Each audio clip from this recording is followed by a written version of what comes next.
хадисе сказано: «Поистине Аллах любит чихание и не любит зевоту». Поэтому, если кто-то из вас чихнет, пусть воздаст хвалу Аллаху. Что делать чихнувшему? Первое – прикрыть лицо ладонями.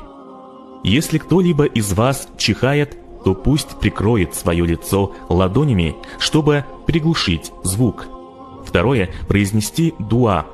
Если кто-либо из вас чихнет, то пусть скажет «Альхамдулиллахи раббиль алямин» – хвала Аллаху, Господу миров.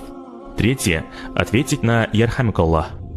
А он пусть им ответит «Яхдикумуллах ва юслиху балякум» – да поведет вас Аллах прямым путем и приведет в порядок ваши дела.